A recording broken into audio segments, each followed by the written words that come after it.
going to go through addition, subtraction, multiplication and division with fractions. Addition and subtraction are actually the trickiest ones. So this is it's the opposite of normal sums, okay? To be able to add and subtract with fractions, you have to have the same number on the bottom of the fraction. We call that the denominator, okay? So you can't add or subtract fractions unless you've got the same denominator. So if we were to take 1/4 and add it to 1/3, we can't do anything with it. If we think of what a quarter is, it looks like this from a circle. Here's a quarter of our pizza. And then we are adding it to 1/3 of our pizza. So how do we add these things when they've got totally different units, totally different shapes? Well, we have to turn them instead into 12ths, because we can add them when they've got the same number on the bottom. So what do we do here? We have to multiply this fraction here by the number that's down here. If we multiply top and bottom here by 3, we get the number 12 on the bottom. And then we do the same thing for this one. So we take the number that's down here and multiply it by the fraction opposite. What happens then? Well, we get 1 times 3 on the top, giving us 3. 4 times 3 on the bottom, giving us 12. So 1/4 is exactly the same as its equivalent fraction, 3/12. It just means that we've split this one up into pieces of 12 now. And it means that we've taken our third and also chopped it up into pieces of 12. So we now have that 1/4 is the same as 3/12, and we have that 1/3 is the same as 4/12. And when we have equivalent fractions, so 1 times 4 is 4, 3 times 4 is 12. Now that we have the same number on the bottom, now that we've changed our fractions into the same size, we can add them. How many 12ths do we have here if we look at my piece of pizza? I have 3 here and 4 here. So I can add fractions when I have the same denominator. Now it's really easy. What am I counting in? I'm counting in 12ths. The important thing to remember here is this bottom number, the denominator, after the addition, you don't add them together. We're not now saying that this is 7/24. We're counting in 12ths, we're counting how many pieces of pizza we have. 1, 2, 3, 4, 5, 6, 7. 7 parts out of 12. And then we take these two numbers here, 3 plus 4, and just add them. So in order to add fractions, we have to make the denominator the same on both top and bottom. When we've turned it into the same number down there, we keep this number the same the whole way along. We don't change it. And then we just add 3 plus 4, giving us 7. So it gives us the fraction 7/12. Can we simplify that anymore? No. So that's our first one. Then we have to do the same thing for subtraction. We can't do anything unless we have the same number on the bottom. Now we have 2/3 minus 1/4. So we have 2/3 of a pizza, and we'd like to take away 1/4 of it. And we can't do that unless we get the same number on the bottom. We get the same number on the bottom by, we take the 4 down here and multiply this fraction by 4. So top and bottom here by 4. We take the 3 that's down here and multiply top and bottom of the other fraction by that. So we're sort of just crossing over and doing this multiply swap. Okay, what happens when we do that then? Well, it turns our 2/3 into the equivalent of fraction. 2 4s are 8, and 3/4, 3 times 4 is 12. So we get that 2/3 is exactly the same as the fraction 8/12. 1/4 ends up being 1 times 3 is 3, 4 times 3 is 12. Now we have the same number on the bottom. It's really easy to do subtraction. The 12 stays exactly the same. We don't do anything with it. Okay, we don't take 12, take away 12, that would give us 0.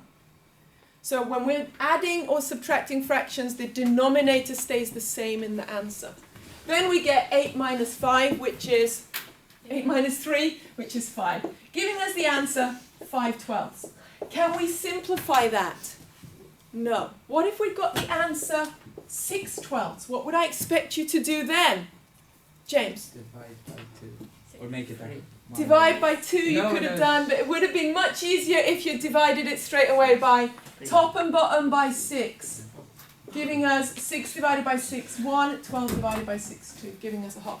You could have first divided it by 2. That would give you 3, 6. But then you'd have seen, oh, wait a minute, now I can divide this again by 3. 3 divided by 3 is 1, and 6 divided by 3 is 2. So you'd have got the same answer, but it's easier to take the largest number that you can divide both by straight away. Okay? So that's subtracting with fractions. Easy peasy once you've got the same denominator. You must have the same number on the bottom in order to be able to subtract fractions. Okay? Then we come to the easy bit. The really easy bit. And that's multiplying fractions. 1/3 times 2/5. Easiest thing in the world, because when it comes to multiplying fractions, you cover the bottom two fractions and you say 1 times 2 equals 2. We haven't had this easy math since 3rd grade, have we? And then we cover the top two numbers and we say 3 times 5 equals 15. So our answer is 2/15. Can we simplify it anymore? No. So it's done. Let's take another example then of multiplying fractions, because this was almost too easy. 3/7 multiplied by 4/9. The method that I showed you now, we can use that again. 3 times 4 is 12. 7 times 9 is 63. So we've got 12 63rds is the fraction. Now we have to ask ourselves, can we simplify it? And then you've got to remember this trick about, is a number divisible by 3 or not? To find out whether a number is divisible by 3, add these numbers together. 1 plus 2 equals 3, and 3 is divisible by 3, so it works. 6 plus 3 equals 9. 9 is divisible by 3. 9 divided by 3 is 3. So both of these numbers are divisible by 3. Of course, you knew 12 was divisible by 3, and you should. But that little quick check, 3 is one of those ones that you're never quite sure if the number divides by 3, and that's a very good check with a long string of numbers. So you know that both of these are divisible by 3, so that means you're not ready, and you cannot leave it in the form 12 63rds. You have to simplify it. 12 divided by 3 is 4. 63, 3's into 6 go 2 times, 3 into 3 goes 1 time. So we get 4 21sts. Is there an easier way of doing that? Yes, there is. If we left the fraction like this, 3/7 times 4/9, and said, hey, look, I've got a 3 up there and a 9 down there. So instead of 3/9, I know that I could divide that 3 by 3 and this 9 by 3. So I can cancel this 3 out already here. That would turn that into 1, and that would turn that into 3. Because 3/9 is exactly the same as the fraction 1/3. Now, I've actually done that step already here in the answer, and I get much easier numbers. So I've changed 3/9 into the fraction 1/3, and now can do 1 times 4 is 4, 7 times 3 is 21. This method means you don't have to do that complicated division there. You've sort of simplified it and skipped it out and get the answer straight away, so it's much more effective. So understanding that if you've got a fraction like this, 2/7 multiplied by 3/10, I wouldn't do that first as a multiplication. I'd cancel that 2 and turn my fraction 2/10 into 1/5 and then do my multiplication. So it comes with practice, but it's a nice thing to try and practice and see how it goes for you, because it can save you time. Okay, so that was multiplication with fractions. And the other super easy one, that's almost as easy as multiplication if you remember the technique.